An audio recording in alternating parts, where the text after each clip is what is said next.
Good, perfect. I'd like to call this meeting of the Committee of the Whole, Thursday, October 2nd, 2025 to order. I'd like to acknowledge that we're on the unceded lands of the Mi'kmaq. Record of attendance, Mayor Mood will be joining us a little late today, so she's just on a meeting at the moment, but she will be here. No absence with regrets. Any declaration of conflict of interest, you can do so at the time. Approval of agenda, I do have one addition, 11E, and that will be police advisory, if you want to add that. And any other additions or deletions? If not, can I have a motion? Yeah. Go ahead. I don't believe we have any new information on the NSFM bylaw amendments. I believe they send out a package for the AGM. I don't think that's been out yet, has it?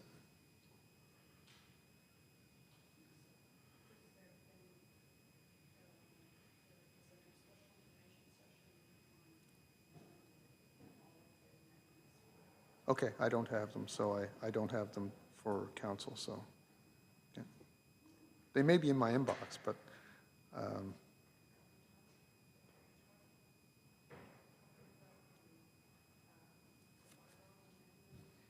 yep. I'm saying I haven't read it, so it could be in my inbox. It could be I haven't seen it. Okay, so I'm not, if you guys are good, if you've all seen it, and then we'll leave it alone. I haven't either. I believe the mayor wanted to speak to that. Okay. She wanted it held. So if she's not here, we can push it back and maybe she could give us a better explanation at the time of where we can go there. Good with that? I just have one addition, YASTA and cruise ships, just FYI stuff. Perfect. So we'll do 11B, cruise ships.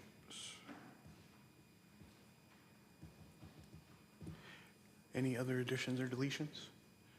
Hearing none, can I have a motion to approve the agenda?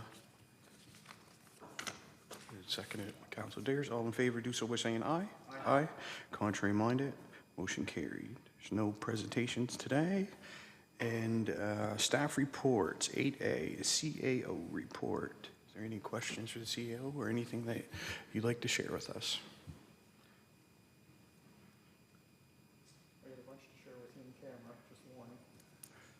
Just in camera stuff today? Okay. None? Okay, our fire department report, Chief Mike is here. Any questions for him or anything that you'd like to share with us, Chief?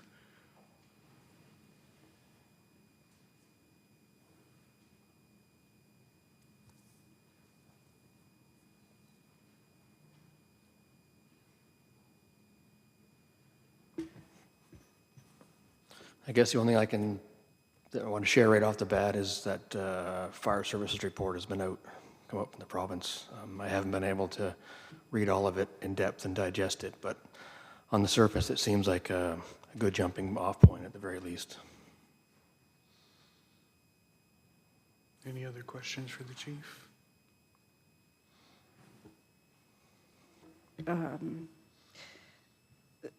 In addition to the fire services report, or maybe included within the fire services report, was the decision to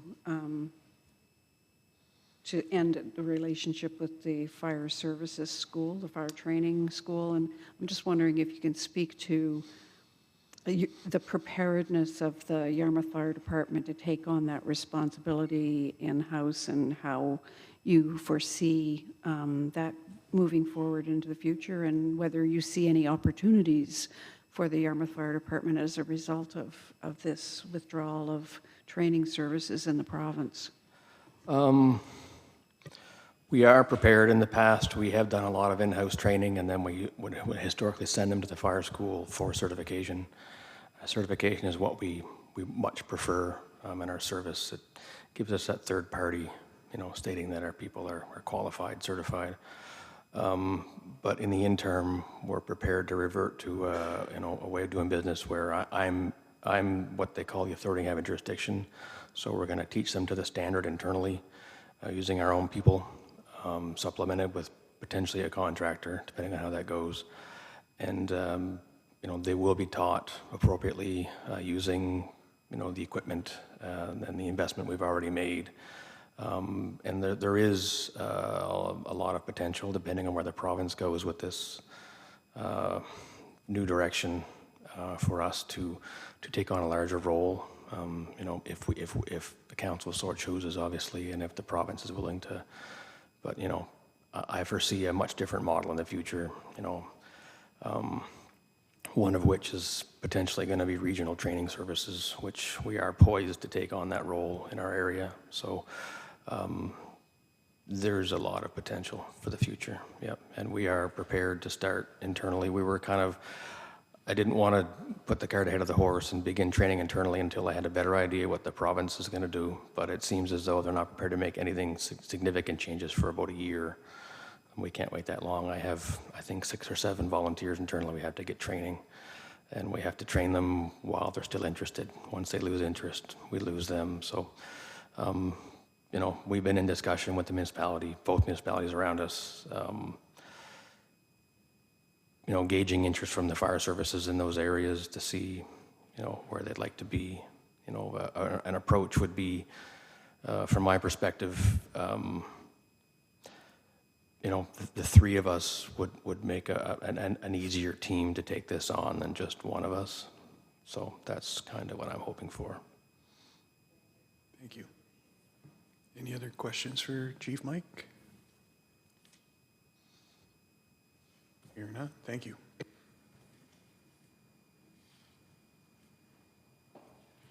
Operational Services, Chad is here. Is there any questions for Chad? Just a comment. It's really exciting to see Breeze Drive getting paved. I haven't actually gone by since it started, but is that opened up yet? Or are we still quite a ways from opening it?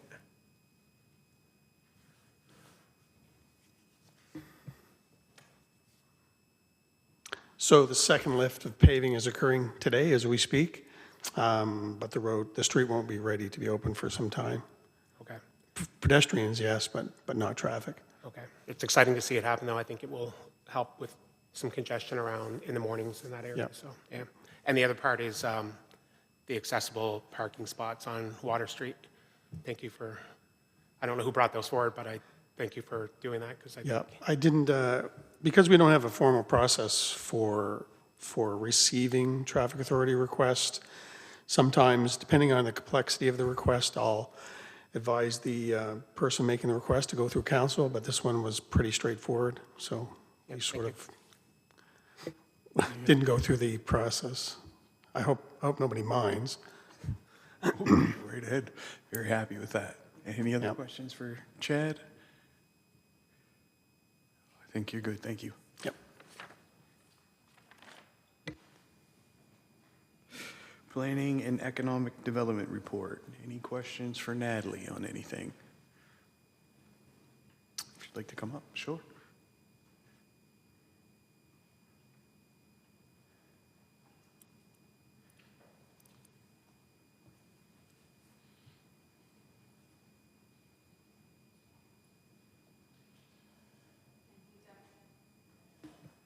Thank you, Deputy.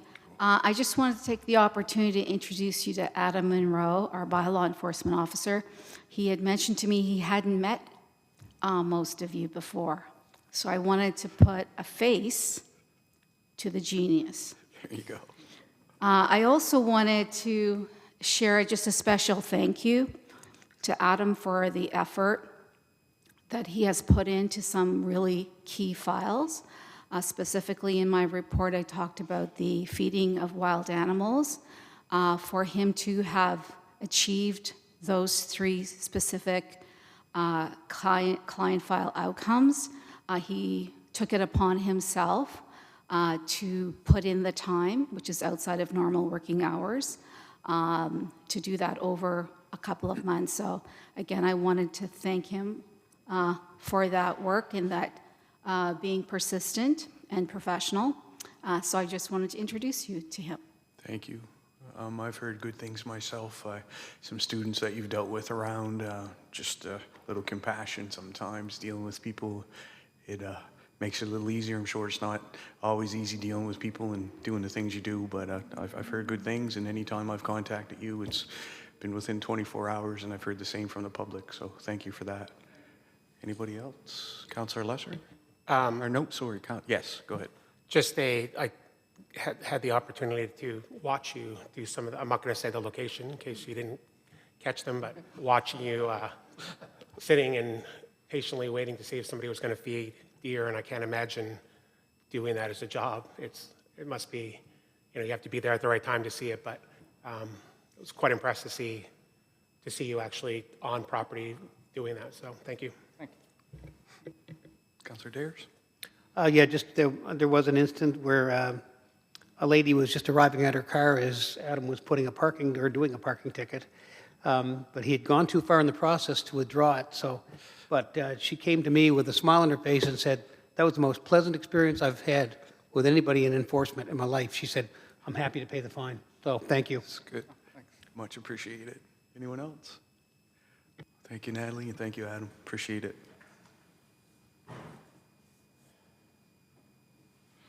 Engineering report. Demario, any questions for Demario or anything you'd like to share?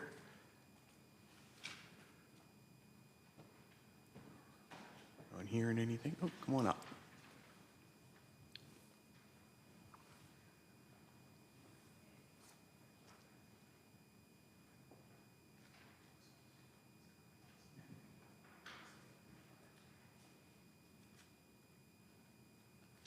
Just have to turn on your mic there. Just got to hit your button. There you go. Yep. Test. Perfect.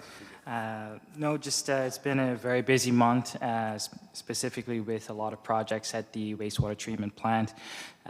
In particular, the structural and electrical work. Waiting on the contractors to pick a date to mobilize. They've been doing the shop drawing process pretty good. We're just waiting for that to close out, and then we'll get to ordering some equipment. And the wastewater treatment plant design, that's been going really well. We're looking at selecting a final secondary technology, then we can finally move on to the preliminary design. And I guess the last big highlight I wanted to bring is the source water protection plan. We have that finalized, and that's 2.5 years worth of work. So that's going to be really big to bring to the Lake George committee. So. Good. Thank you for your work on that. Councillor Dares? Yeah, just a quick question, and not to put you on the spot. If you had to project a timeline for the Argyle underground project, would be within the next year or 2 years? So that, right now, that's just a design, so we're looking to finish that sometime, I'd say before August. Just a detailed design, just have shelf-ready documents ready to go to potentially put that towards a grant or within our regular capital program. Okay, great, thanks. Any other questions for Demario? Thank you. Awesome, thank you. Finance Department report. Jerry's coming on up. Any questions for him? Or anything you'd like to share?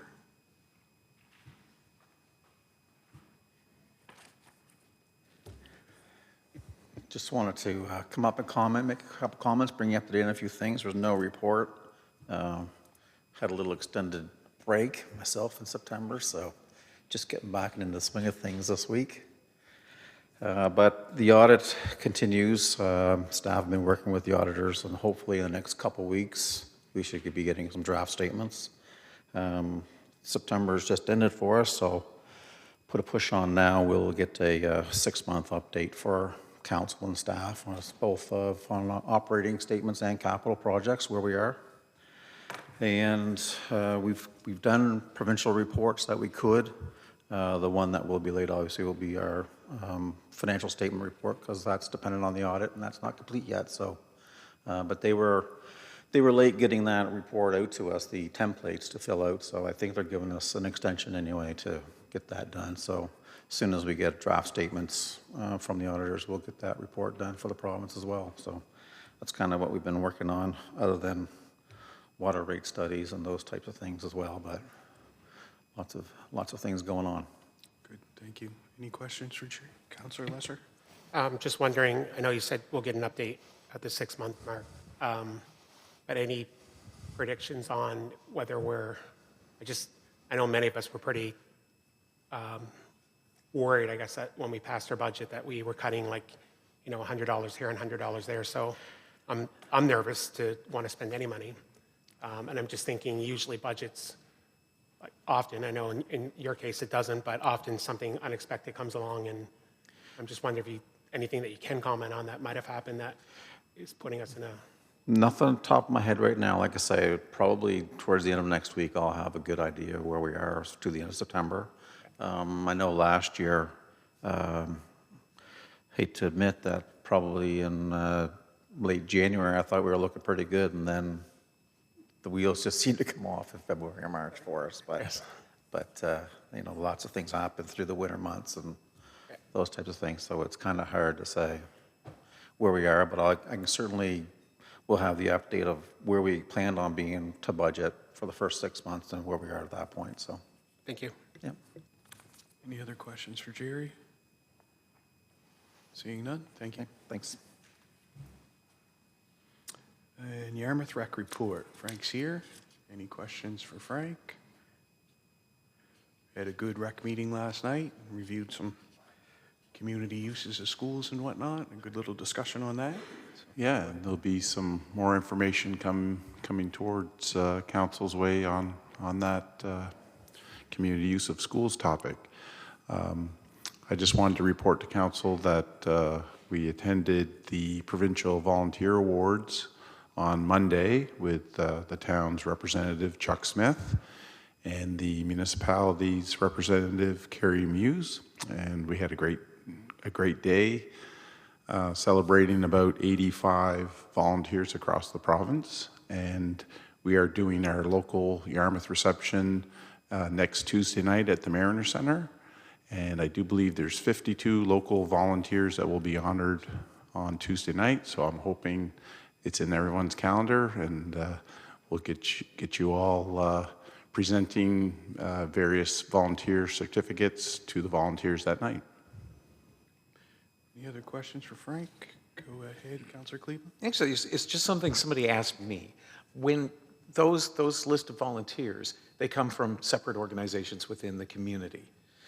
Do we email them and ask them, or do they email us? How does that process work to get those names for volunteers? A whole bunch of different ways.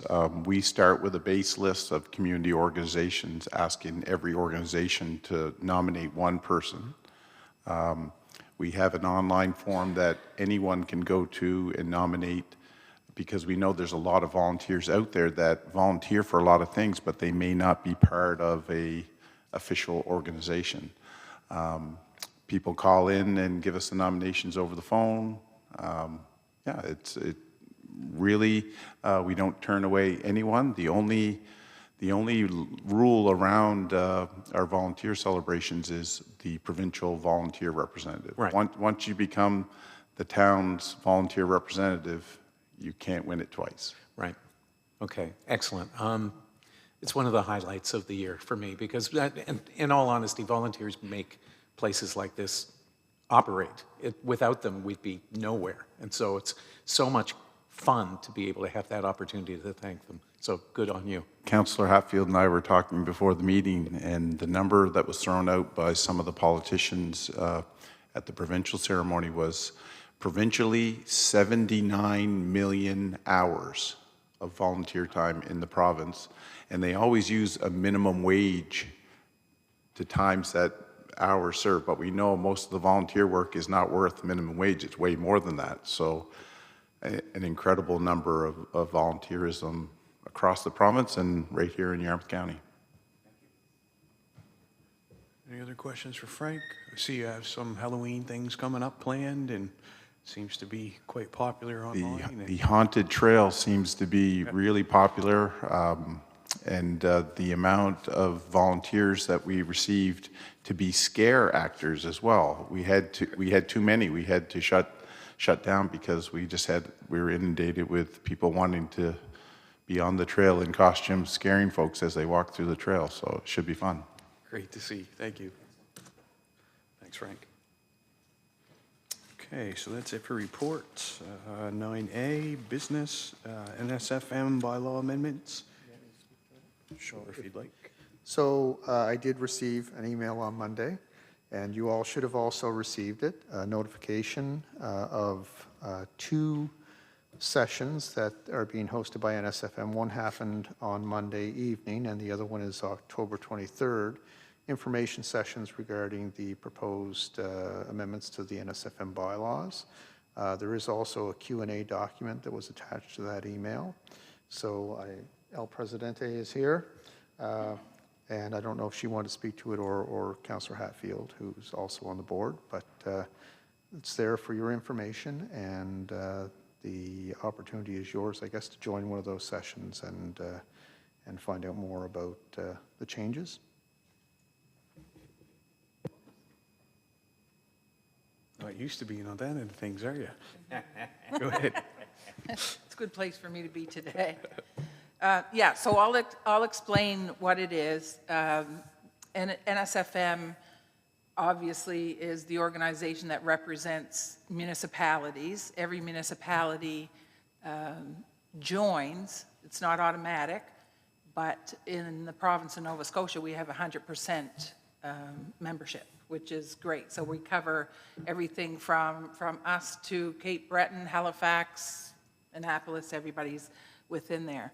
So we're an advocacy organization. So when things come up, the big issues that come up, so, oh my gosh, you could name anything.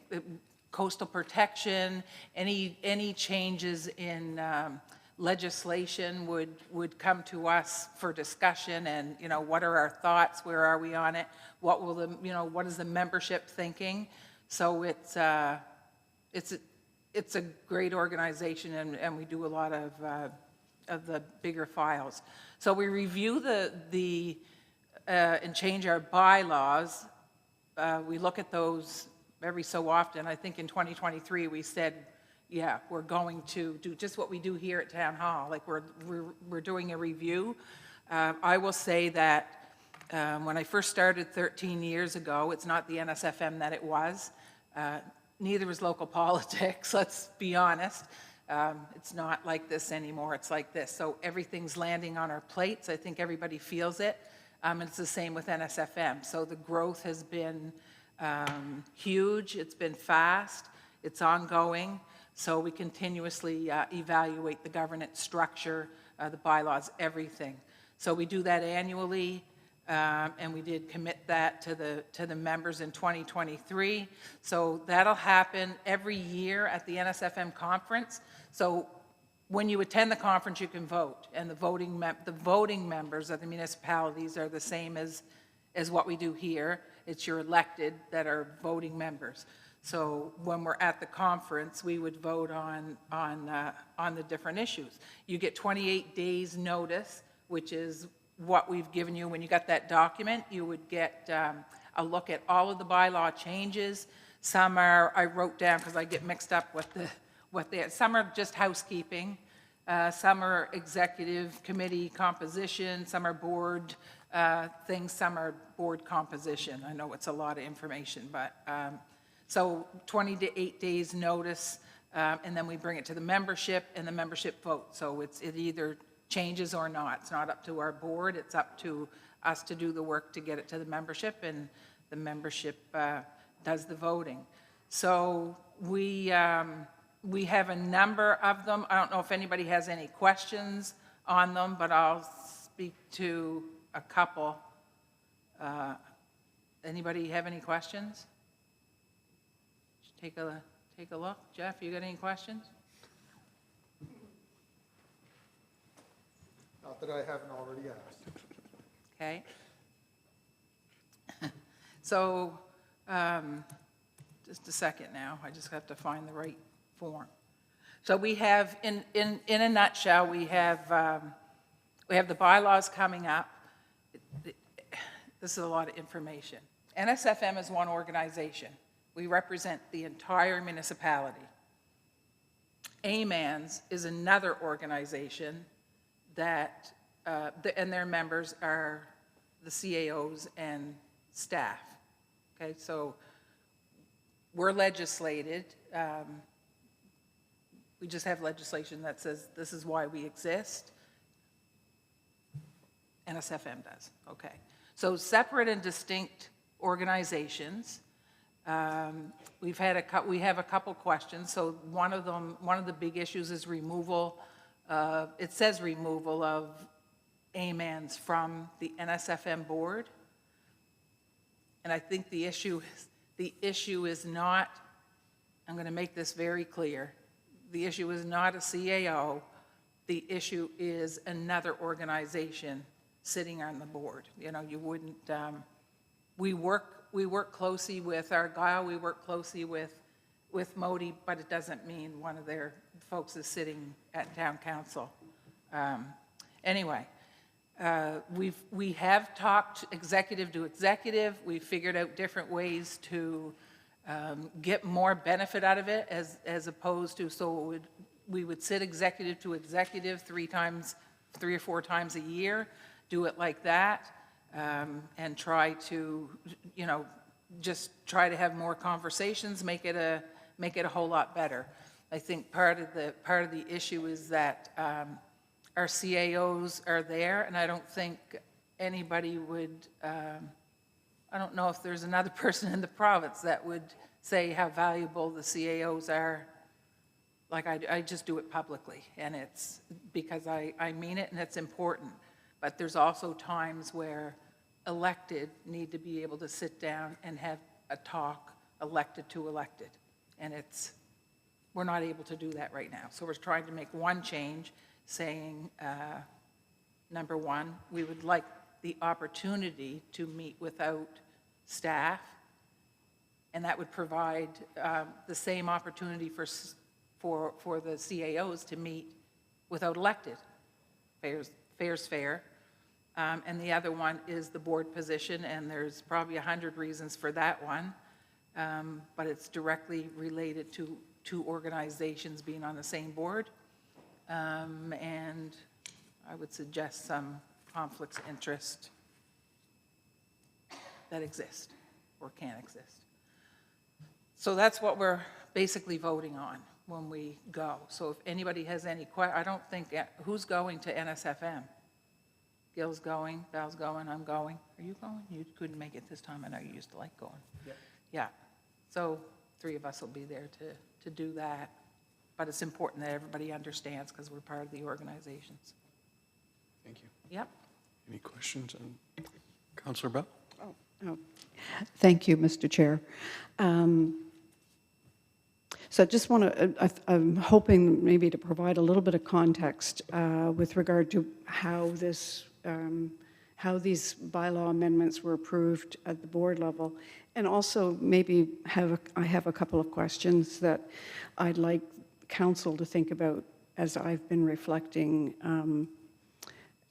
because I did participate Monday in the call, and I hope to participate again in the next call so that I have as much information as possible. But as a result of participating in the call and having some other conversations, I've had a couple of questions. So the first thing is to recognize that mostly this was part of a basic review that the board went through earlier in the year. And as part of that review, there was one of the recommendations that came from staff was the idea of reducing the number of elected officials on the board and replacing some of those positions with people who have expertise in their field as part of a matrix to help professionalize the board or provide the necessary expertise in areas that we may not bring to the table as elected representatives. And that motion was defeated, or that suggestion, that recommendation was not taken up by the board members, and so that didn't come through in the bylaw amendments. But it's left me with a question. And so the question I have is, at the moment we have a non-elected official on the board, And if membership voted against removing that non-elected position, so if that non-elected position stayed on the board, but we voted in favor of the option of having members-only meetings in very special circumstances, maybe only once every 10 years, but that option was available, would the NSFM board in its entirety be eligible to attend a members' meeting? And I'm not sure, given the I'm not sure, because the definitions in the bylaw are not, they leave some room. And so this is what I've been trying to get my head around. I think that our issue is with having a representative on the board who is representing AMANS, not having a representative on the board who is an expert in municipal administration. I think that's where the root of this bylaw change, this particular one, has come from. Because I think that we have seen that at the board level, there are moments when, because these two organizations that are separate but have begun as rather entwined, and there has been a process of kind of separating the two organizations over the last 10 years. There have been times, I think, that on the board, the AMANS representative has not been thinking as an NSFM board member. And I think that's what has been the root of the recommended bylaw change. And so what I've been thinking about is that as the bylaws are now written, it's the member unit, so it's the council that is the member unit. It's the council. It's not individual members, it's the council, and the elected members are every councillor in the province. But it is through their council that we make recommendations for areas of municipal interest. Okay. There is, and then it talks about elected members. So it talks about member unit, and it talks about elected members. And the question I have is, are not our CAOs members of council? They're non-elected, but are they not members of ex officio? I guess what I'm saying is that I value the expertise of our municipal administrators, and I think that there is an opportunity and a path for us to be able to create an amendment that would create an unelected position that is appointed by the board members. Not appointed by AMANS, but appointed by the board members. So that's kind of one of the things that I'm thinking about, further to the discussions that I have been having and have been a party to. And I would be happy to hear, whether there's any interest on council in pursuing that. Because as a board member of the NSFM, I feel like I have a responsibility to support the NSFM board's motions, but I am hearing from the broader community, and it has me wanting to find a path that will be successful, because as it is, I'm not sure if the motions that are on the table to be decided are going to be successful. Mayor Mood? Yeah, so I can respond to some of that. And when I started this conversation, it's not the CAOs. I think that motion around the expertise, it would always be, there's no question, it would always be good to have legal, just like we have legal here. There's no question about that. But our CAOs are our experts. That's a given. So if we elected or appointed a CAO from NSFM, I'm not saying we're going to do that. I'm talking as a mayor right now, but because that's where I am too. There's no issue. The issue is with another organization, regardless of what the organization is, coming in and sitting and then having a conflict when you don't, we're talking about NSFM and AMAN's issues and we're trying to sort something out. And we've got a member sitting right there, financial issues. I mean, there's a list of them, the programs that we're doing and passing back and forth, and you just can't do it. So I 100% agree. I don't want to sit, because the municipality is the member. How do you do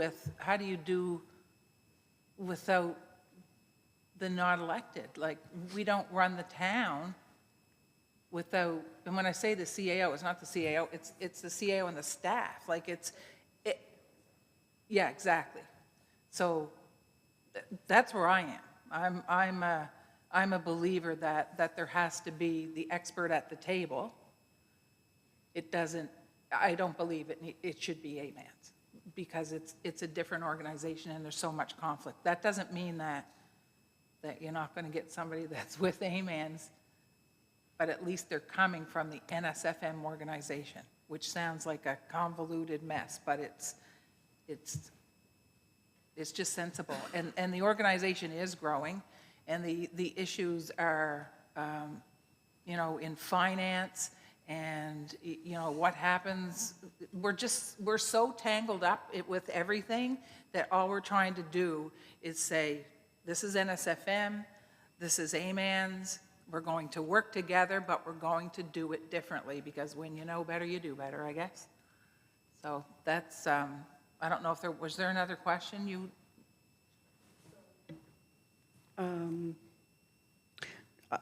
I'll just throw this on the table, and maybe I'll do it in the form of a motion that council can consider at the next. Is that possible? Well, this is a subject for debate, so I'm going to make a motion, and we can think about it for 2 weeks or a week and come back to council and perhaps have a fuller discussion about it. But my motion would be that Yarmouth Town Council notify the NSFM board of its position, which is that the NSFM should maintain 17 board representatives. It should remove the right of AMANS to represent, to send a representative to the board, and instead the board should appoint a non-elected member, either through an expression of interest process or by targeted selection. That member would have to be working at an executive level for a member unit in Nova Scotia. Yeah, that would be my motion. Seconder to that? Seconder? And- Continue? Okay, so I think that if we did it that way, the non-elected member would much more clearly see that their role and responsibilities on the board are to the NSFM, not to AMANS or to any particular municipality. I mean, I have absolute faith in the professionalism of all of our CAOs, that when they come to a board table, that they will act in the interests of the board that they are representing. I mean, just as you do and I do when we represent NSFM, we are not representing our councils, we're representing the NSFM, and I have absolute confidence. And I will add that I think expertise is an important component to effective board decision-making, and I am of the opinion that the first among experts are experts in municipal administration. Thank you. Thank you. Councillor Lesser? I guess my question is, does NSFM have paid, they must have paid staff. So is there a possibility that that member could be replaced by a new position, a paid position of somebody like an or a retired CAO that would have that expertise? Or advertise for a position that would have that, similar to as having legal at our table? Because it sounds like you value the expertise, but maybe not the conflict of interest, which I've been in situations like that, and I think that Yeah. that's not a comfortable place So to be. that's a possibility. This is just my opinion, again, not as president, but as opinion. I think it's important that if a CAO is going to sit, then I think it needs to be a working CAO. And I think it comes down to the understanding of how things work today, because somebody even 5 years, they've been gone for 5 years and they're coming back in. The expertise is still there, but I don't know how to say this right. Jeff, maybe you can help me. It's that minutia of understanding. I think that the issue, and I'm hearing, and I agree 100%, that I think there's a role and a value to a CAO being on that board, but the AMAN's board has its own agenda, its own mandate, and what I've heard from you is that sometimes it's awkward having somebody with that other mandate, not just a mandate as a CAO, but a mandate as a representative of another organization to be present at the UNSM table, or sorry, NSFM All right. table, NSFM table. And that, as you sit on boards and you sort of take off your town councilor hat and put on your airport hat or your Mariner Center hat, that doesn't always happen, right? And it's not easy to do sometimes. And so, there are something like 50 CAOs in the province, and I do think, and I've heard here, that you also would value having one at the board, and I think that's, for me, that's, I think that's a great thing. There is some conflict between the NSFM, I got to write that down, NSFM board and AMA, and I say board, that might not even be appropriate, it might be staff, I don't know, and I don't care. Right? What I care about is ultimately NSFM has a mandate, an important mandate in the province, and it's important that it's able to carry out that mandate the best it can, and I think it's generally worked to have a CAO at the table, and I fully support the idea of that continuing, and maybe some of the other stuff will fade to the background. Does that help? Very much so, yeah. I also think it's on part of the membership, and I say this with respect, because unless you're sitting in one of these seats or you're reading everything that the NSFM sends out, it's hard to understand that NSFM represents everybody. Like, I think some of the membership thinks that NSFM represents the elected. That's not true, but I will say this. We are the political organization. AMANS does not do politics. Well, AMANS is not supposed to do politics, but they do it, and it gets us tangled up, so we just have to separate. Jeff, you were going to, sorry. Yeah, so I just, so I'm listening to you and I'm thinking at the same time. So NSFM, and I was going to kind of repeat the point, is that as a CAO, myself and many of my colleagues attend NSFM events, whether they're online sessions or whether they're the in-person conferences. And I've always said that the value that I derive from the NSFM experience is I'm present when you're hearing from people who are lobbying you, advocating to you to take positions on matters within the province, or advocating you as municipal leaders to embrace some certain perspective.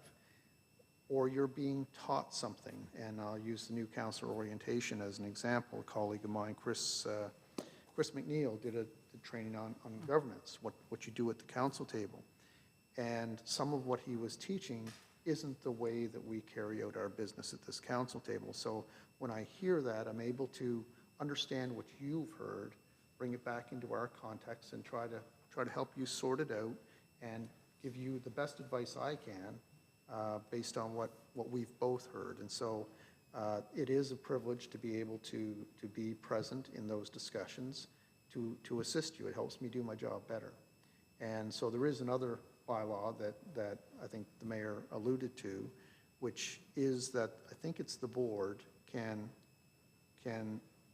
have a meeting of the NSFM of the elected members only.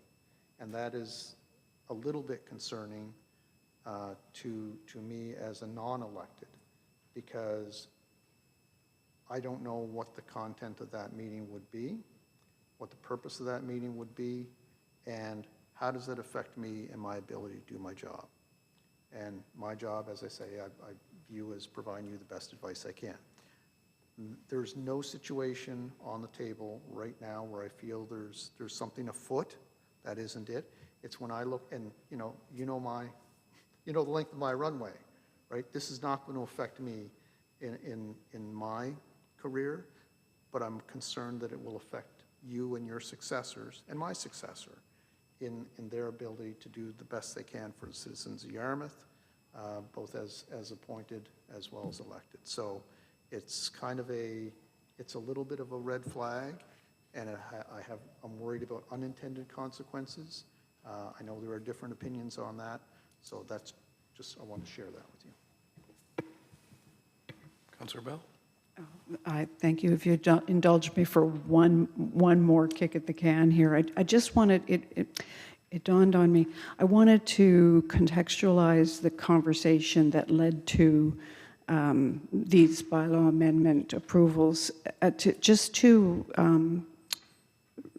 let council know that amongst the issues that were raised, we had a presentation from Marie Claire, our finance director, about risk, and that this organization has reached the point where it is involved in a lot of very high-value contracts that require audit circumstances, and she had a warning for us about the potential for not meeting, audit standards. And I need to know more about that, and I can't, because I can't bring you at the moment exactly where she felt the risks were. I just remember hearing the word risk coming from our finance director and being concerned about that. So that is something that I will undertake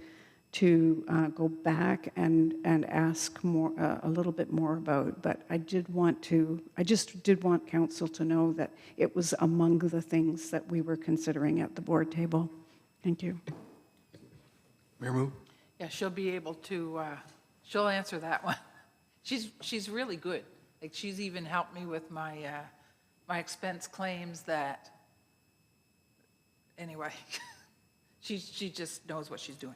So to what Jeff was saying, the CAOs are there to advise us, and I'm not afraid to say it province-wide. You don't get any better than this one. I don't care how embarrassed he gets. Look at him. Look. I don't care how embarrassed you get, right? It's just true. You're good at what you do. We value your advice. And I also understand that in able to do your job, you need to hear what's going on, because I may hear one thing, Derek may hear another, and you hear that right in between, little nuance. You've done it to me 1,000 times, and I'm thankful for that. So we don't want it to affect anybody. We have had CAO, or we've had, I can't remember a mayor, but wardens have said, I refuse to be in the room without my CAO, and I appreciate that. I will say this, that Jeff's not always in the room with me, but I don't go into a room where I know what the topic is without going in and talking to my CAO first.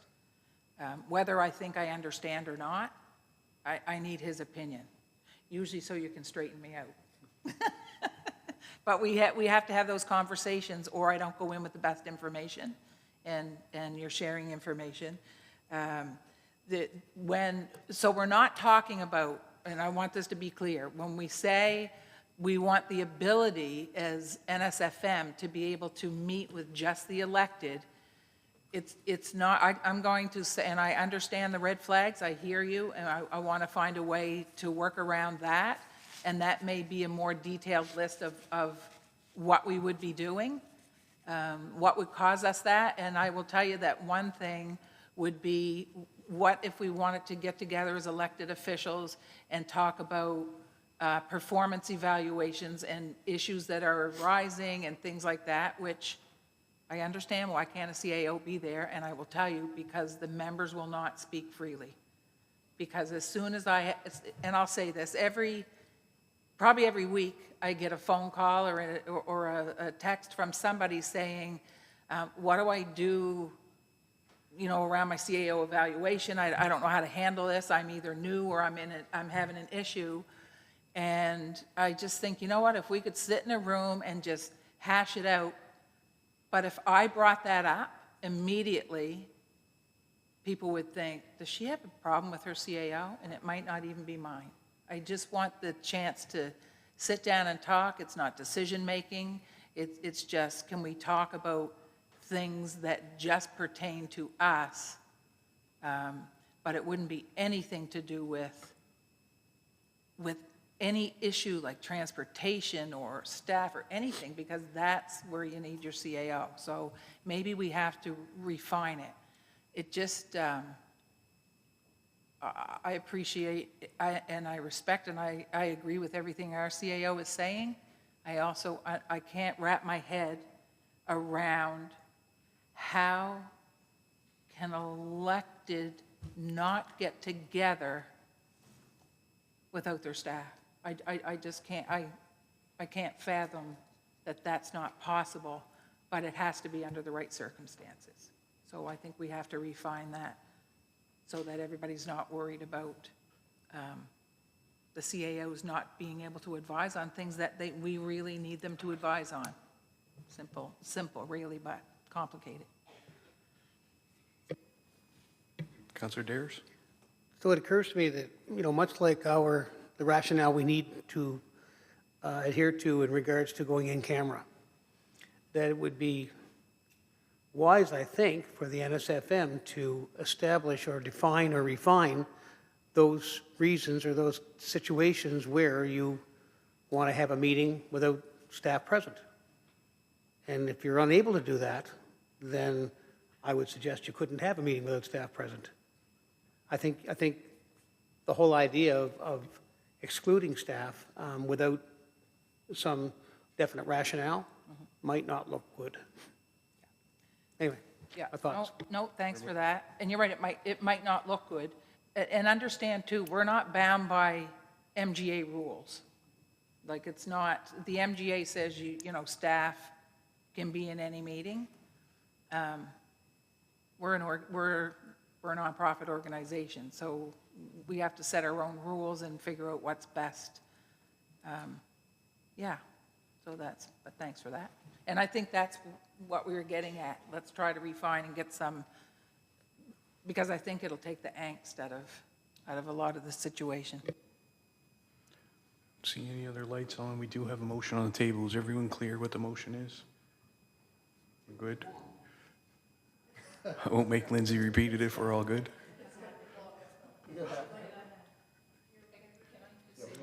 You can. I'll just say one more thing. We can send all we want, but the people that go to NSFM, the elected, are going to vote. Yeah, so I just want council to understand that. Like, just because we send it, that won't be our vote. It'll be, all three of us just may say, no, never mind. But we're going to go vote according to what council says. Councillor Lesser, I believe, is up next. Just, I guess having two people here on our council as part of NSFM and not being a part of it, I can't fully see the picture, but I've been in situations, what you're explaining, that makes things very uncomfortable. So I'm putting my trust that you guys know, you two, or girls, ladies, know what you're doing. And so I'll be supporting it with the idea that we can do a little bit more investigating in the next couple weeks before council and see. Next week. Because if we don't, we won't, at least, it won't even get to council, so. Councillor Bell? Oh, I just wondered whether we needed to, are we okay with the motion? Is everyone good with the motion on the table? I think I'd like to hear it again. Okay. Okay. Could it be reread again? Do you want me to do it? I have to remember. The motion is to recommend to the NSFM board, or, yeah, to make that our recommendation to the NSFM board is to maintain the number of members on the NSFM board at 17, to remove AMANS, the Association of Municipal Administrators in Nova Scotia, as the representative body appointing a non-elected official to the board, and to replace that responsibility with the board appointing a non-elected official who must be a member, must be a staff person in a senior executive position at a municipal unit in Nova Scotia currently, as a member to the NSFM board.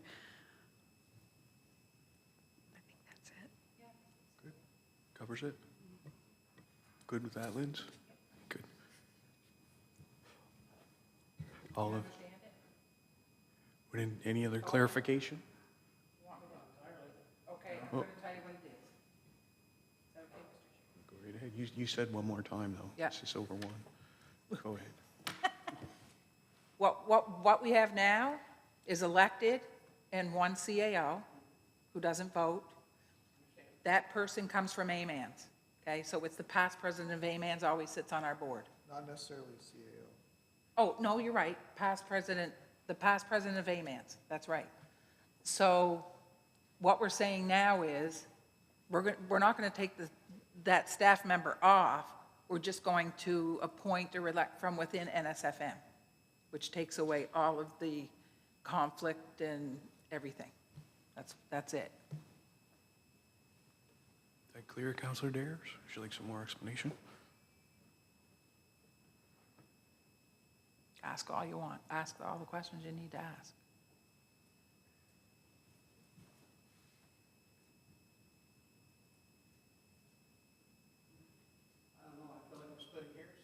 We're not. Yeah, okay. You push your mic. Yeah, I kind of feel like we're splitting hairs, and in its present form, I'm not sure I could support the motion, because I don't think I've got enough information to do that. I'm having an argument in my own head about how that appointment should be made, and who should be making it, and who should be, it's not clear to me yet. Not without additional discussion or additional information. Yep, fair enough. Yeah, go, I mean, I'm not the chair. Yeah, I don't know if this adds any clarity, but I think it, from my perspective, and this would not be a popular perspective within AMANS, but I have said, that I'm not concerned about AMANS having an appointment on that board.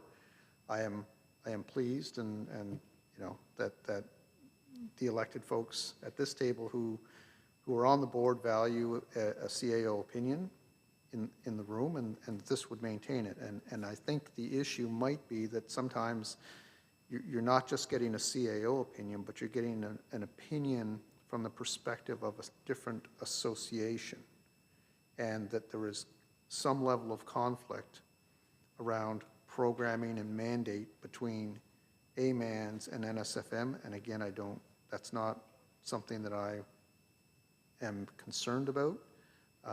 That is another thing that I just don't have the bandwidth to explore. But if this makes it more comfortable for NSFM to be able to do its work without as the mayor and Councillor Hatfield have expressed, sometimes there being some apparent conflict at the board, then I don't see a problem with it. I think AMANS is a separate organization, has a separate mandate. There are overlapping issues of concern, I guess, or interest, but they don't necessarily need to be cross-pollinated boards of directors. There certainly are cross-pollinated members, like myself, but yeah, I think it's a pretty harmless change. Maybe some people's feelings will be hurt, who are strongly support AMANS, maybe more strongly than I do, who feel that's really important.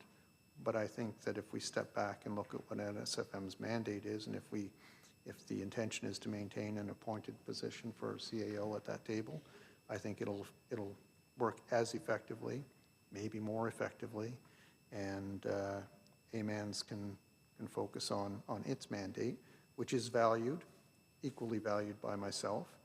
I don't know if that helps or just muddies. Any other discussion? I just don't, you made a good point. Hurt feelings.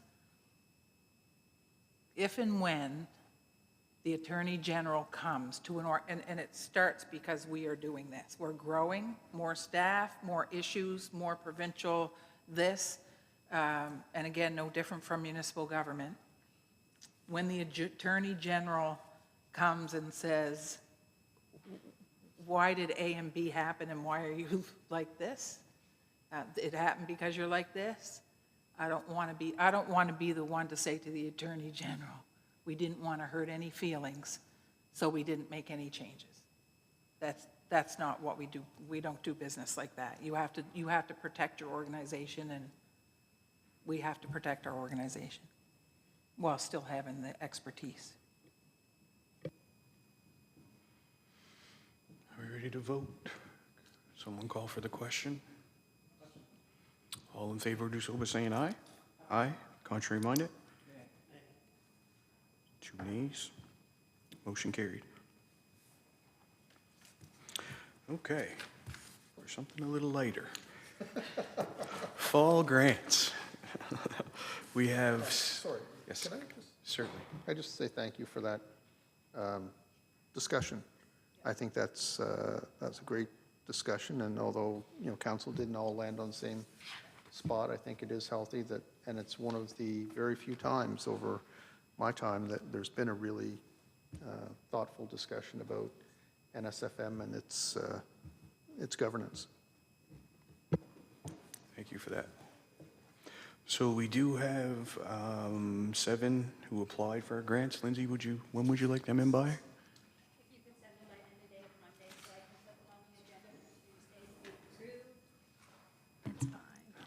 Lindsay loves the mic. If you could have them to me by Monday, that way when I reissue the agenda on Tuesday, we can approve them at the October 9th council meeting. So we'll get a spreadsheet, and if we can get that into Lindsay by the end of Monday, please. There's only 7 there, so it shouldn't take too much time. Corey. I think I had a little chat with you this morning, but do we have to match these with our policies already? Like, if they're not allowed to apply twice. So is that already done? What if they do apply twice? Do they end up on the list and we have to remember if they applied? Or do you just not put them on? I mean, I checked. Yeah, that's what I'm asking. They haven't. Okay. But now I will double check to be sure. I know, that's... The main issue we've had in the past is people applying for a tax and organization grant, and right now that's currently still allowed in the policy. But we haven't been accepting people for both rounds. It says in our policy you can't apply for both rounds of the organization grant. Yeah. Thank you. Good on that? Okay, I think we're good on that. Get that to Lindsay by the end of Monday, please. Okay, 9C, we have Downtown Marketing Implementation Plan Update, September 2025. Who is? Okay, that's no motion there, it's just information. Nothing required there, Natalie? Sorry, there was nothing required there, just for information? Okay, thank Just you. an update, and that is attached in our agenda, if anyone would like to look that over. Okay. Communities in Bloom synopsis. The recommended motion is that council advance funds to allow a member of the Planning Committee of Community in Bloom's in 2027 National Symposium to attend the 2025 Symposium in Stratford, Ontario. I have a motion and seconder on that. Seconder, Councillor Dares. Yeah, so I'd like to speak to that to explain where we're at. So as you know, we have a contingent that annually attends the symposium. This year, because it's out of town and it requires accommodations and flights, we've limited that to 2 members plus a council member. So there's only 3 of us going, myself and 2 members, and that's due to the budget. The representative from the National Symposium Planning Committee had recommended and invited, actually, a member of the Planning Committee, Rick Allwright, to attend this year. And you may recall that it was a combination of Yasta and Miley's Productions that submitted the application for us to get the symposium for 2027. They've recommended that somebody be there to, I guess, look at the background, look what's going on behind the scenes to be able to make our symposium experience the best it can possibly be. And we're expecting visitors from Belgium, Italy, Ireland, Slovenia, the United Kingdom, you name it. So we do want to put on a first-class show. You may also recall, and this is prior to my term on council, that when I was at the Mariner Center, and the year before that, we hosted the symposium in 2019, I believe, I was tasked to attend at Strathcona, and the cost of that was borne 50% by the Mariner Center and 50% by the town of Yarmouth.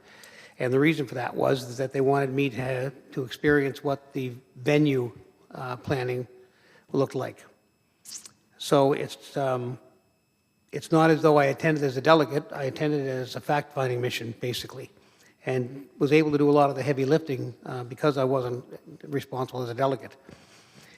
So I think this year we may be able to. There's a possibility that there's enough funds in the Communities in Bloom budget to support an additional person going. However, we won't know that until next week, until our budget numbers come in. And that unfortunately makes it too late to make the plans to go, because it's the 14th is the date of travel. Anyway, so what I was thinking was I reached out to the CAO and CFO some time ago asking if there's a way that we could make this happen, and the CAO has recommended that because it's an unusual request that it be dealt with a committee of the whole. I don't disagree. But there is a cost to these things, and to my mind, I think we're getting our money's worth if we were able to send somebody that can actually go there and speak to the organizers and sit with those organizers and have meetings with them and see the behind-the-scenes things that take place. So you have the motion in front of you. Unless anybody has questions. Councillor Lesser? I don't want to speak about any resident, I guess, but given the fact that we were given a name, I guess my question would be, is his company going to be making money from this event? Because if it is, I wouldn't support it because I think it would be a conflict of interest. But if he's involved as a volunteer doing it, then I would support, because I think it's important to send somebody. But I guess if it was a business, if his business was doing this, I guess to me it would be a business expense for that business. So Go ahead. So I do understand that concern, and I will tell you that Miley's Productions would be the company that would be hosting or planning the event. It's much like Music Week. There's a lot to do. There's a lot of planning and a lot of scheduling and a lot of travel arrangements, motivating and signing up volunteers. You need somebody that can do that work. But Mr. Allwright has suggested that this be an advance on the contract. And that, in other words, when part of the contract of them hosting, along with YASTA and with the town Communities in Bloom Committee, hosting the event. But, if it's considered a conflict, then I guess it is, and we'll have to find another way to ascertain that information. It was just that this was a recommendation from the national. It wasn't something that Mr. Allwright proposed. It wasn't something that we proposed at the Communities in Bloom committee level. It was something that was an invitation or a recommendation from the national. Mahmood? I guess I was thinking the same thing. And I didn't know what the name was, but I had a feeling. So is he on the committee, Communities in Bloom committee? He's not on the committee. He's a member of the planning committee for the symposium in 2027. Okay. But the Communities in Bloom committee hired him? Hired Mile East? We've engaged him only because it was YASTA and Mile East that put together the application. So there's been no official contract signed or anything like that. So, and I'm just asking questions because I don't understand. So Mile East and YASTA puts it together. I'm just trying to, I'm just thinking, I'm just saying, I'm thinking conflict too. Yes, I understand. And just let me say this, is that without Mile East Productions, I don't think we could pull it off. And that's probably the simplest way to put it.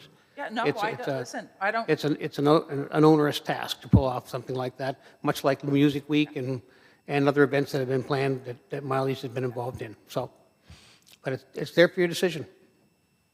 No, yeah, and it's just to understand like how this works, because I'm just, yeah, my head is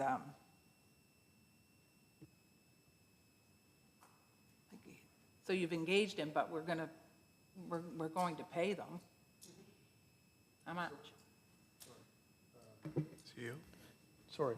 No, go ahead. I just I'm want to really jump in uncomfortable with this. on that question because I'm not clear, is he going to be engaged by the town or is he going to be engaged by YASTA? I say he and I mean Mile East. The bulk of the funding would come from the town, much less it did in the 2019 symposium.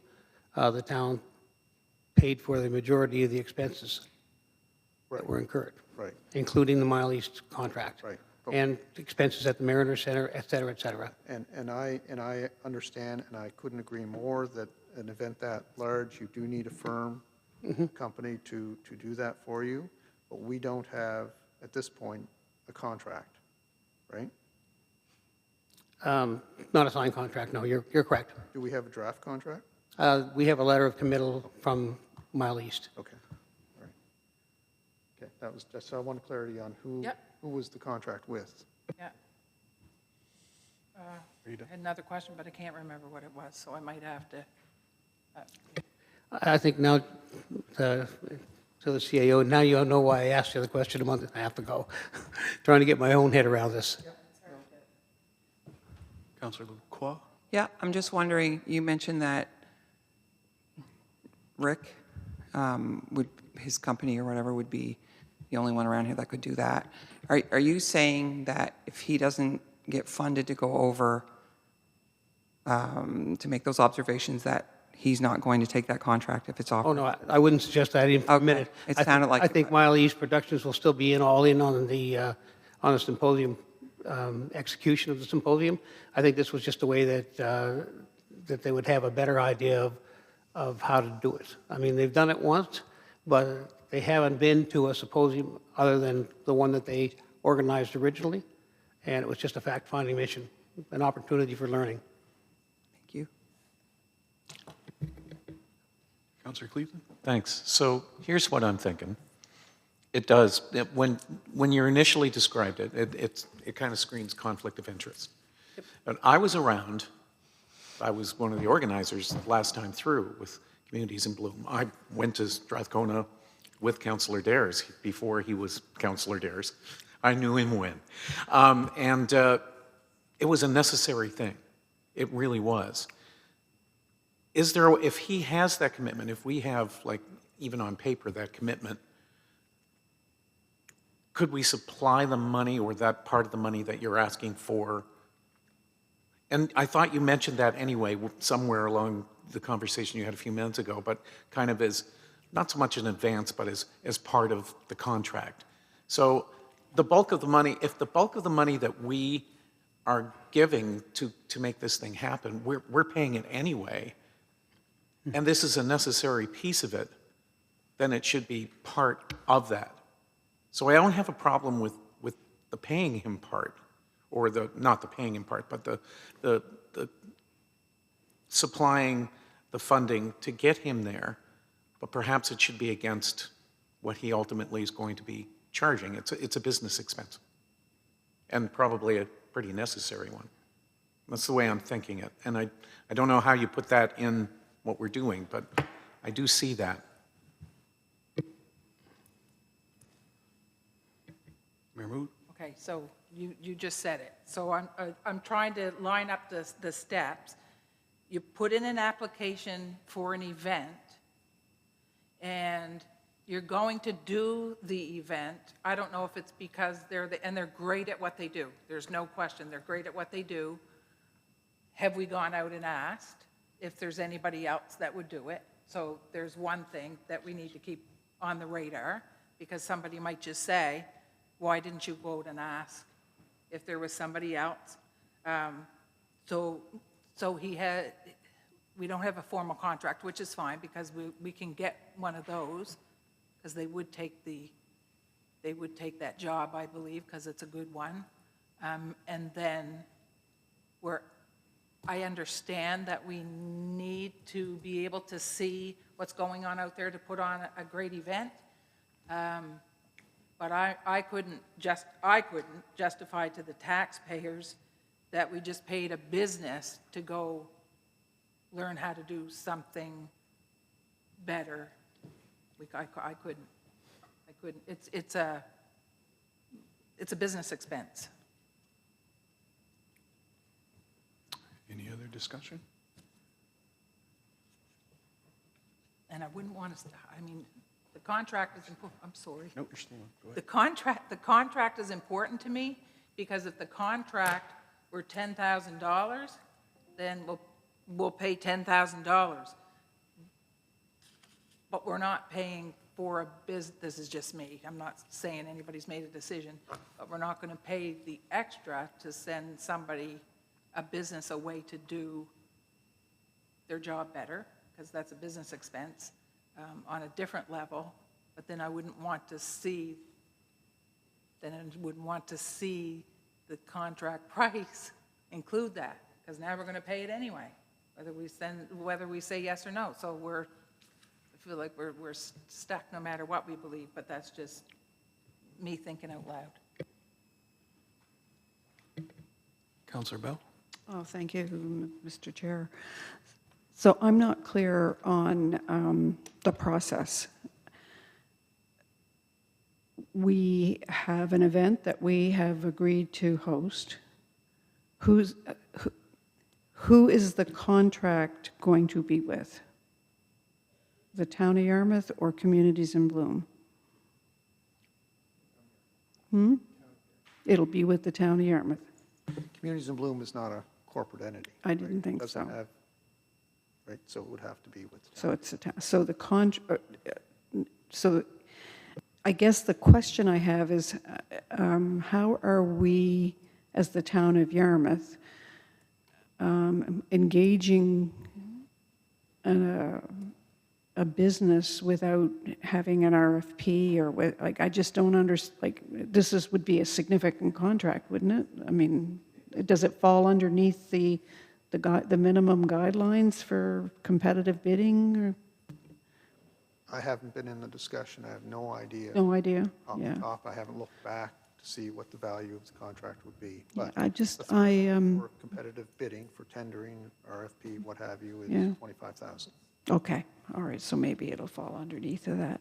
And there's no problem from a council perspective of issuing a contract without a request for proposals, so if it's under 25,000? Well, there's supposed to be a competitive process for any procurement, but a formal RFP threshold brings in all that rigor. So It does, below that, you can get away with inviting Okay. proposals, or you can get away with Invite.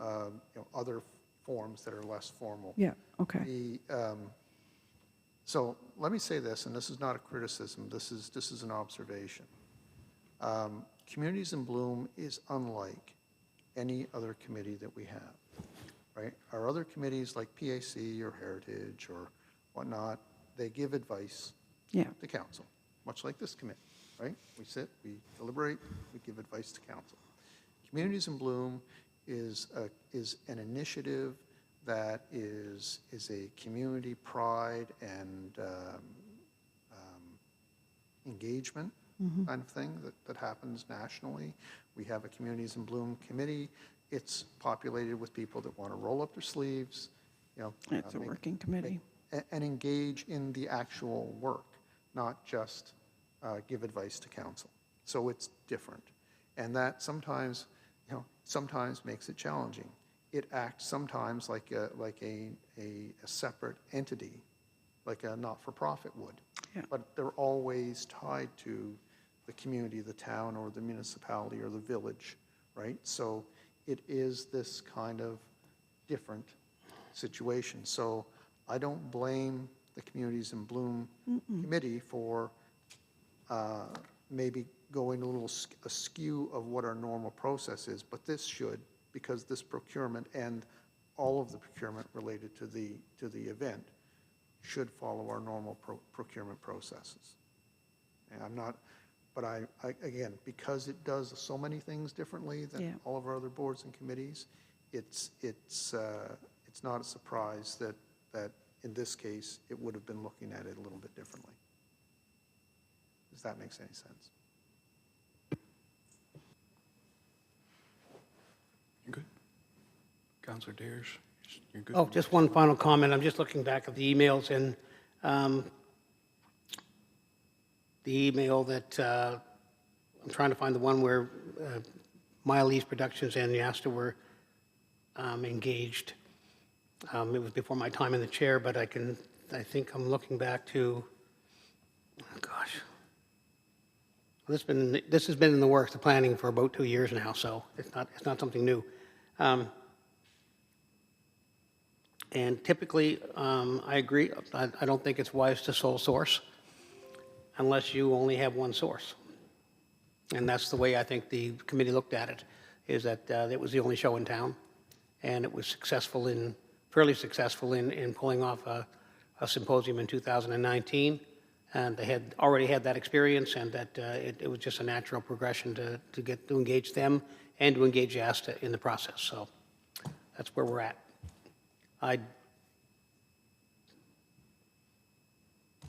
As I said, I wouldn't typically bring anything that was sole source, but in this case, I think it's the only show in town, and as I said, and I'm not sure the options are, but you can say no.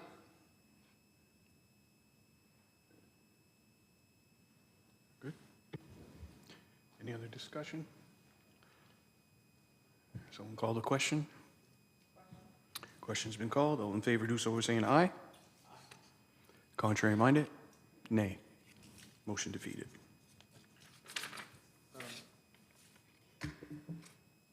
I did have a related item that I didn't put on the agenda that I noticed this afternoon. I thought I would jump in here with a policy amendment, if you would. And so this has to do with our expense reimbursement policy. You don't have it in front of you. My apologies. I'll explain what I would hope to do, and you would have this in writing ahead of next week's council meeting if Lindsay's able to make this small change tomorrow.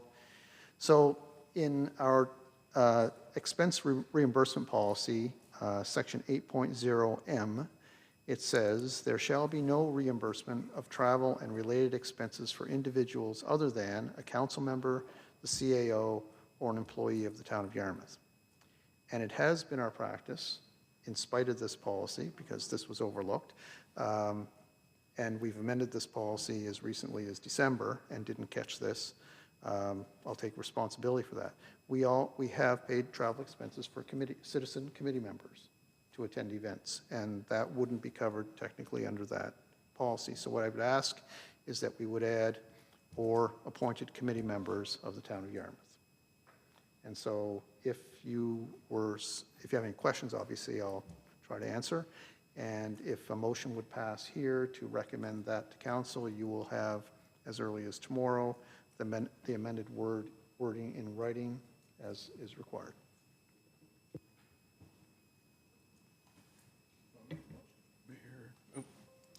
Councillor Cleveland made the motion, the seconder. Okay, Mayor moved. So I think we discussed this at PAB yesterday. Remember Catherine was asking? Yes, There was that's what I was going to say. Yeah. So, what was it? A police conference. And not to go this year, but she did put forward the question, would that be covered by the town? Or how would it get covered if somebody from police advisory were to go? Yeah. Right, so this is part of the process, the enabling policy. And as I said, if I'd have been asked the question yesterday, I probably would have said, yeah, that would be, as long as it's in the budget, Yeah. we would pay it. But this is just an oversight in this committee, that housekeeping, essentially, because it just follows past practice. And as long as there's a budget, then and the police advisory board recommended it, then it would be covered. Yeah, as long as the police advisory board recommended it. Yeah. But we're recommended it to council, and council may say, no, we don't think that there's anything on there that she should go for or he should go for. We may say that. You could try Right, to is say that, that. no, but that's how it works. Yeah, right? you're an approving body, not a rubber stamp. Yeah, exactly. Okay. Just because otherwise there needs to be some kind of qualification, you know, I mean, you can't just have a whole committee going somewhere. I guess you could, but, you know, whatever.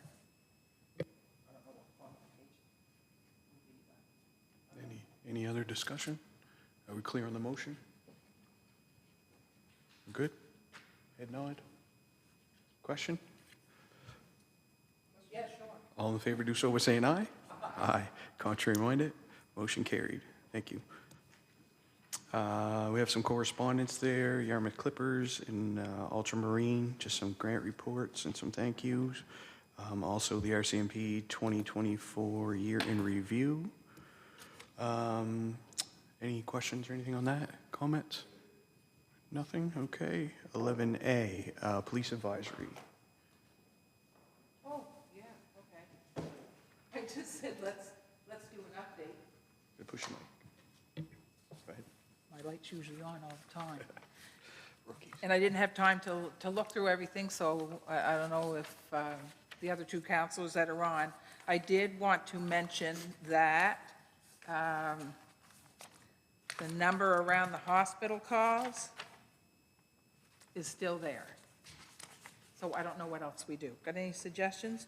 There were 38 911 calls, 31 were from the hospital. Again. So one of the things we could look at would be a bylaw. I know it was brought to this council back when Kevin Surratt was the staff sergeant. He was recommending a false alarm bylaw that would charge a fee after a certain number of false alarms. At the time, it wasn't a huge issue. I think the issue at the time was private home security. Everyone was getting these private home security and putting a sign on their lawn, and they were getting some false alarms. And Kevin thought that might be a way of having people be more diligent, I guess, in that sense. This is a whole different issue and a much different scale, I think. If it's desire of committee of the whole to recommend or to request staff to do a report on that, we can do that. But that's the only thing that comes to mind that we haven't done, other than you know, if you want to pursue it politically because it is a provincial entity. You know, we have gone through the administration and yet the problem persists. Yeah, I have no problem having one more conversation with the letter writer that said it would be taken care of, and then, and let them know, give them a fair heads up that, you know, we have to pursue it. So we'll do that. I got another question, but it's separate from this. Councillor Dares? Of course, the police have to attend. There's no choice. But I can't imagine actually that levying a fine against the hospital is going to have any effect on any, at all. I just think that would be a waste of our time, and it wouldn't solve the problem. I'm also having a hard time believing that the technology is not available to address this, that they can't somehow get around the fact that if you dial 9 and then the office number you're dialing is 11, that it automatic, I mean, I just can't believe that the technology is not there. So I think somebody has to have an answer. I agree. Anyway, I'll leave it at that. Thanks. Did you, Mayor Move? I agree. I mean, the technology's there, it's 2025. Okay, the other thing is something that I mentioned some time ago and we kind of laughed, but our members are spending a lot of time with mental health patients, hours, and it's not bad enough that we're short on members. You know, lots of big stuff going on that they're taking care of, but then they're sitting there sometimes for 3 hours, sometimes for 8, and I think they mentioned yesterday up to 12 hours sitting there, and time is money.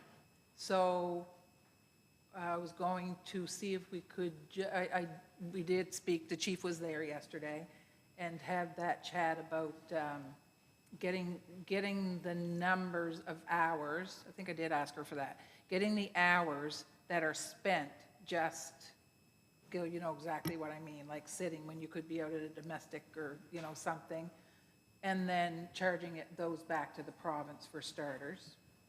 Bridgewater's done it and they're successful. They've gotten their money. I mean, we're paying for this. We can't be paying. Mental health is their issue to take care of. And if they're not taking care of it, it means our members are sitting in where there's no room or nobody to monitor that. We're paying them good money to do a job they shouldn't have to do, and we should be able to recoup that. I can talk to the mayor too and see how they're doing it. I know they are, and it's successful. So, sorry. Councillor Lesser? Oh, just having heard that conversation yesterday and many times before about the amount of hours spent, I was excited when you brought that idea up yesterday, and that somebody already has done it and met with success. But they also did say, I think, that the problem will possibly solve itself when we get our new emergency department. They're going to have a spot there that I think can be staffed with a mental health nurse. But if that can happen then, I think, why not hire the mental health nurse now and make the space? And I think if they were getting billed, then maybe that would be a priority. Any other discussion on that? We're good? Okay, thank you for that. 11B, Councillor Cleveland, cruise ships? Yeah, there are a couple coming, and I'm kind of excited about that. And just as a kind of a prelude to it, last week as a part of my work, I spent some time in Halifax on the waterfront for a conference. The conference took place at a place on the waterfront, so I spent a lot of time there. And yeah, I think it's late September, and Halifax is Halifax, it's not Yarmouth by any means. That place was bustling. It was very, very busy with just general activity. The vibrancy there is contagious. It's a fun place. And one of the big reasons that it's so busy that late in the season is because they're constantly getting cruise ships. I was there for 3 days. 2 of the days had 2 cruise ships in at the same time. it just causes this influx of people who are excited to be there and having a great time. And over the last several years, Yasta, Neil McKenzie, all of the group have been kind of digging at it, trying to create a bit of an opportunity here in Yarmouth. And I think there's tons of opportunity. Sometimes opportunity is code for there are issues and we need to fix it. But there definitely is opportunity that lies within our tourism industry when it comes to cruise ships. So just wanted to let everybody know, it's a French cruise line that's coming both times. The line is called Ponant, and there's 2 ships. One's coming on Monday. Monday's a scary day in downtown Yarmouth because usually things are closed on Mondays. But Le L'Oréal is coming, 245 guests, 145 crew. They'll be here in the afternoon by 1:30, 2 o'clock. They're staying until 10 o'clock at night. Yeah, and the thing is that we've begun, Yasta and my group and others have started kind of reaching out to businesses in the hope that something will be open. But they're hoping that we could get businesses to stay open until like 9 o'clock at night. Whether that happens or not, that's a whole other issue. There's walking tours happening, there's Cape Forchu tours happening, that's on the Monday. On Thursday the 16th, another ship is coming, Le Boreal. That's a slightly smaller, not much smaller, 184 guests, 118 crew with the same thing.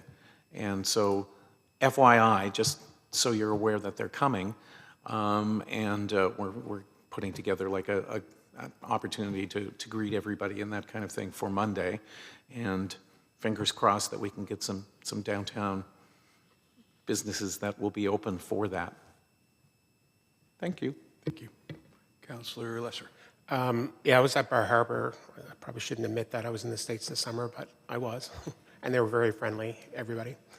But Bar Harbor the last week of August, and it felt like Mardi Gras. Like, I don't know if you've been there when the cruise ships, there were, I think, 3 cruise ships in, and the people locally that we talked to at the stores said that there's so much cruise ship activity that the locals don't like it because they're taking up. But I couldn't believe it's my first time in Bar Harbor, and well, since the last ship went there, I guess. And I couldn't believe how busy their downtown, for a town that looks smaller than ours for sure, how much business was going on, and you couldn't, I felt unsafe driving. And the cruise ships are going there, and I don't know why. I didn't see anything of real interest to myself, except that I thought it was pretty cool that it seemed like a big party happening, and I think that's happening all the time. Mayor Moog. Yeah, good point. You don't know why. I would love to know why. I would say that part of it is the draw of a small town, a lot of people living in cities, and the draw of a small town, which is exactly what we are, except we're not open. And I know that I'll take some flack for that, but there's not, and I know there's reasons. You can't get staff to stay. People don't eat on Mondays. I don't know. I'm always looking for lunch on Monday, but it's hard to find a place. But it's I think are you going on board one of those? Thank you. I couldn't do it, and Neil said he would ask you to do that. So that's good. Natalie, is there anything we can get out to encourage the businesses? Is there a list? Can the chamber do it? Do we have a list? Anything that we can do to get them to open? Because I'm not coming back. I'm not going back to a place that's closed down at 5 o'clock, and it's really getting disheartening.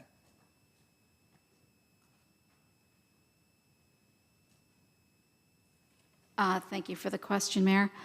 So there has been some communication to the downtown, forwarding the information that Neil's provided. There are businesses that open on Monday. Generally, downtown opens at 10. Very few businesses open at 9:30. So it seems they've all figured out 10 o'clock is the time to come in.